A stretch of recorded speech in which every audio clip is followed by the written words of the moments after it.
ہمارے پاس کالر ہیں بھائی وقاص صاحب، مسٹر وقاص خان۔ ہاں جی مسٹر وقاص خان، السلام علیکم۔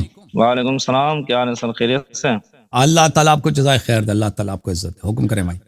اچھا صحیح، میں نے یہ کہنا تھا کہ آپ جو ہے نا اکثر قرآن کی آیات احادیث جو ہے نا وہ آدھی بیان کرتے ہیں یا مس کانٹیکٹ میں بیان کرتے ہیں، غلط پس منظر میں۔ ٹھیک ہے بھائی۔ آپ کے میں نے کئی بیانات سنے ہیں، تو ایک بیان آپ نے لگایا تھا کہ حضرت حفصہ اور حضرت عائشہ سے حضور علیہ الصلوۃ والسلام نے شادی کیوں کی، ابھی 2 دن پہلے آپ نے لگایا، اس میں آپ نے صحیح بخاری کی حدیث نمبر 4005 کوڈ کی ہے۔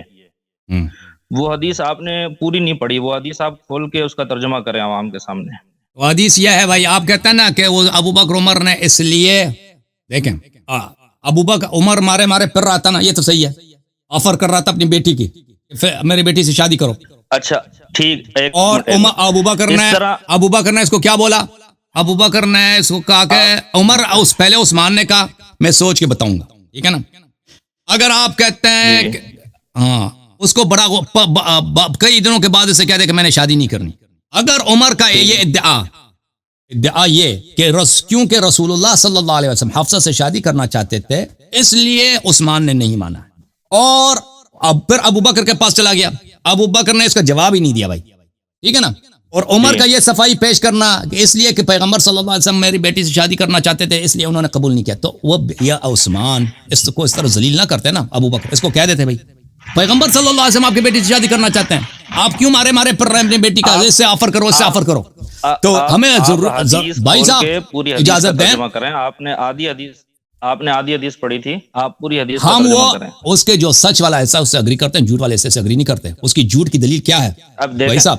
دیکھیں آپ بھائی بات سنو نا، میری بات سنو بھائی، میری بات سنو، پھر کہہ دینا اللہ یاری نے غلط بولا۔ ابو بکر پہ عمر کا غصہ آیا تھا نہیں آیا تھا؟ آپ ترجمہ کیوں نہیں کر رہے؟ نہیں آپ ترجمہ کیوں نہیں کر رہے؟ میں نے ترجمہ ایک دفعہ کیا نا، دوبارہ کیوں کروں؟ آپ نے پورا ترجمہ نہیں کیا تھا نا۔ چلیں دوبارہ کر دیتا ہوں، ان کی جو ہے دیکھیں میں دوبارہ ترجمہ کرتا ہوں۔ ابو بکر عمر مارے پھر چلا جاتا ہے پہلے عثمان کے پاس، کہتا ہے میری بیٹی سے شادی کر لو، میری بیٹی سے شادی، اس کی منتیں کر رہا ہے۔ عثمان کہتا ہے میں سوچ کے بتاؤں گا، کئی دن گزرنے کے بعد کہتا ہے کہ میں نے آپ کی بیٹی سے نہیں شادی کرنی، چلے جائیں یہاں سے۔ تو اس کو یہ بڑا ذلیل ہوتا ہے، پھر یہ چلا جاتا ہے ابو بکر کے پاس، ٹھیک ہے نا۔ ابو بکر سے کہتا ہے میری بیٹی سے شادی کر لو، ابو بکر اس کی طرف دیکھتا بھی نہیں، اس کا جواب بھی نہیں دیتا۔ تو یہ کہتا ہے کہ مجھے اتنا غصہ آیا ابو بکر پہ کہ اس نے مجھے اس طرح ذلیل کیا کہ میں نے اس کو اپنی بیٹی کا آفر دیا رشتے کا، اس نے میرا جواب بھی نہیں دیا، تو عثمان سے زیادہ اس نے میری تذلیل کیا۔ اچھا اس کے بعد عمر کہتا ہے کہ ان لوگوں نے اس لیے میری بیٹی کے رشتہ ماننے سے انکار کیا کیونکہ رسول اللہ صلی اللہ علیہ وسلم کو ان کو یہ خواہش تھی کہ میری بیٹی سے شادی کریں، تو ان لوگوں نے پیغمبر کے احترام میں انہوں نے رشتہ ماننے سے انکار کیا۔ یہ فقرہ جھوٹ ہے عمر کا، اس کی دلیل یہ ہے، اگر واقعا یہی ہوتا نا تو اس کو ذلیل نہ کرتا عثمان اور ابو بکر، اس کو کہہ دیتے آپ چلے گئے بھائی، اس کو کہہ دیتے کہ بھائی ہم آپ کیوں مارے پھر رہے ہیں، اس کے پاس جاؤ، اس کے پاس جاؤ، میری بیٹی سے شادی کرو، میری بیٹی سے شادی کرو، اور میرے پاس آئے۔ جب رسول اللہ صلی اللہ علیہ وسلم رغبت رکھتے ہیں تو تم انتظار کرو، یا ان کو جا کے آفر کر دو، ٹھیک ہے نا۔ یہ چلے گئے میرے بھائی، ان کی کال کٹ گئی۔ تو وہ فقرہ شروع کا فقرہ صحیح ہے، ذیل کا فقرہ بہت ہی باطل اور جھوٹ ہے، اس میں اس کی جھوٹ کی دلیل یہی ہے کہ اس نے خود ذلت کا احساس کیا ہے کہ ان لوگوں نے میری بے عزتی کی ہے، عثمان نے مجھے کئی دن ادھر منتظر رکھا ہے کہ میں سوچ کے بتاؤں گا، پھر کہا کہ میں نے ابھی شادی نہیں کرنی۔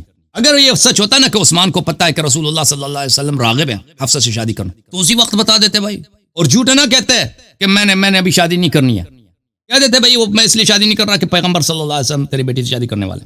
ابو بکر بھی اس کو ذلیل نہ کرتے، ٹھیک ہے نا۔ کسی مومن کی دل آزاری یہ تو بہت بڑی گناہ ہے، اس کی بے عزتی کرنا بہت بڑی گناہ ہے۔ تو یہ ذیل کا فقرہ ایک جھوٹ کے علاوہ کچھ بھی نہیں ہے۔ اوکے بھائی، یہ ہمارے ساتھ مسعود صاحب تشریف لائیں، یہ